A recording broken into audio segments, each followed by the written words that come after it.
Saudara, saat ini kita sudah bergabung dengan Kepala Pusat Riset Kebencanaan Geologi BRIN, Adrin Tohari, melalui sambungan virtual. Selamat malam Pak Adrin. Pak Adrin, dari informasi yang diterima BRIN, hingga saat ini pergerakan tanah masih terjadi tidak di Tegal?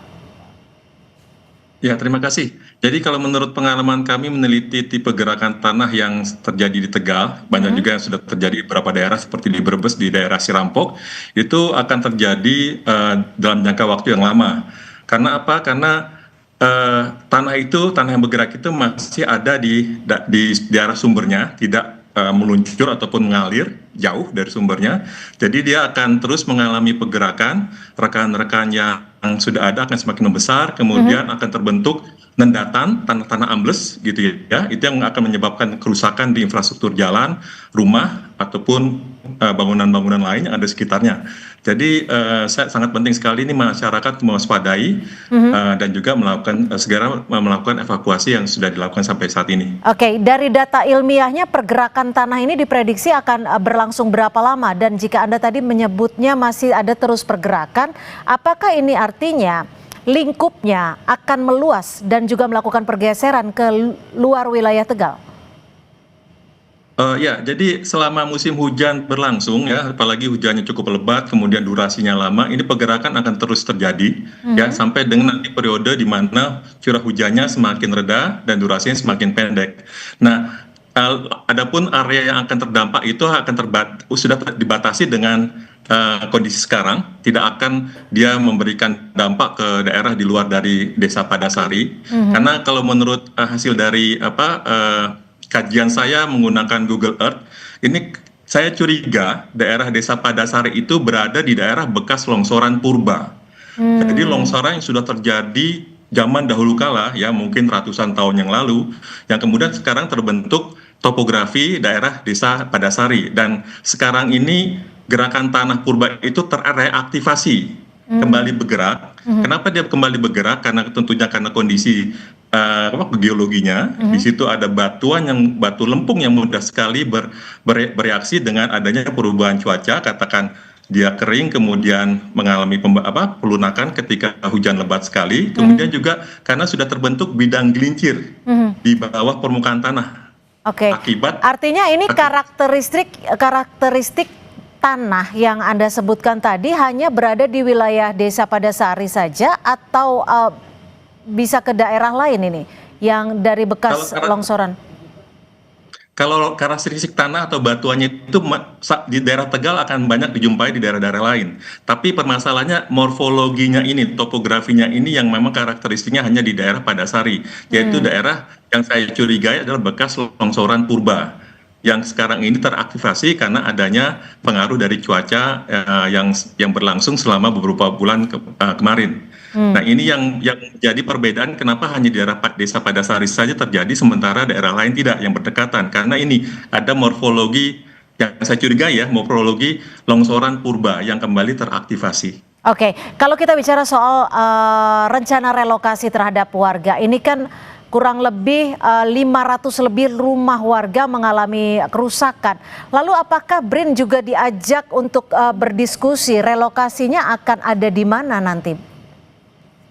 Ya, saat ini BRIN belum terlibat dalam kegiatan tanggap darurat maupun rehab-rekon, tapi apabila nanti kami dilibatkan oleh pemerintah pusat, oleh Bappenas ataupun kementerian terkait, tentunya kami siap untuk mendukung, menyiapkan data-data yang diperlukan ataupun juga kajian-kajian singkat yang diperlukan untuk menentukan lokasi-relokasi yang aman dari bencana pergerakan tanah. Oke, tentunya BRIN juga sudah melakukan penelitian secara singkat mungkin untuk kita lihat dari kondisi saat ini. Mana wilayah yang paling memungkinkan bagi warga untuk direlokasi?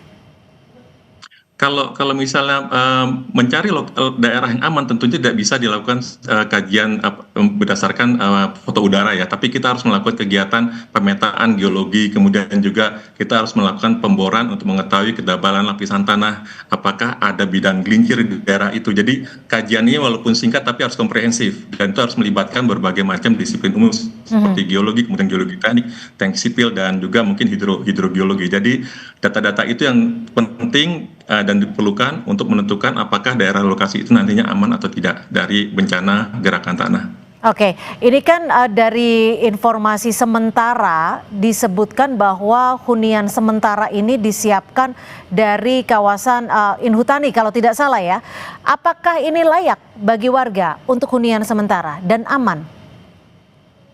Ya, kalau misalnya daerah huniannya itu berada di daerah yang datar, ya, bukan daerah lereng ataupun perbukitan, saya bisa katakan itu aman, lebih aman dari bencana pergerakan tanah. Dan yang terpenting jangan memilih daerah hunian sementara itu daerah kaki lereng ataupun di sepanjang lereng ataupun di puncak lereng, ya. Dicari daerah yang benar-benar datar dan juga luas untuk bisa membangun hunian sementara bagi 1.000 lebih masyarakat yang terdampak. Kalau kajian ilmiah yang saat ini dilakukan BRIN sendiri untuk mendeteksi mana daerah yang aman bagi warga, khususnya di Desa Padasari ini menggunakan kajian ilmiah seperti apa, Pak Adrin? Ya, kalau untuk daerah hunian sementara tentunya tetap harus dilakukan kajian komprehensif meliputi pemetaan geologi, kemudian juga sumber airnya juga harus dilakukan pemetaan. Lalu juga yang terpenting apakah terdapat batuan yang mudah sekali aktif apabila terpengaruh oleh perubahan cuaca. Apabila masih ada batuan itu di dekat permukaan, maka itu daerah itu ya bisa dikatakan tidak dapat digunakan untuk daerah hunian sementara. Oke, Pak Adrin, kalau Anda tadi menyebut bahwa pergerakan tanah ini bisa jadi masih akan terus berlangsung mengingat cuaca juga masih diperkirakan akan tinggi intensitas hujannya. Lalu daerah-daerah mana saja yang setidaknya patut diantisipasi warga? Ya, untuk daerah-daerah yang tentunya mempunyai kondisi geologi yang sama itu seperti banyak ditemukan di daerah Kota Semarang ya. Kota Semarang itu ada daerah yang sering mengalami pergerakan tanah setiap hujan lebat seperti daerah Gombel, kemudian juga di daerah Penggaron di Kabupaten Semarang, juga beberapa daerah di Brebes ya, seperti contohnya kemarin di Kecamatan Sirampok itu juga sering tuh terlanda gerakan tanah yang sama seperti di daerah Tegal ini. Jadi di daerah yang secara geologi tersusun oleh batuan yang sangat reaktif terhadap perubahan cuaca itu ada daerah yang perlu diwaspadai akan terjadinya risiko bencana gerakan tanah seperti yang terjadi di Tegal. Oke, baik. Terima kasih Pak Adrin Tohari, Kepala Pusat Riset Kebencanaan Geologi BRIN sudah berbagi perspektif di Sapa Indonesia Malam. Selamat malam. Selamat malam, terima kasih.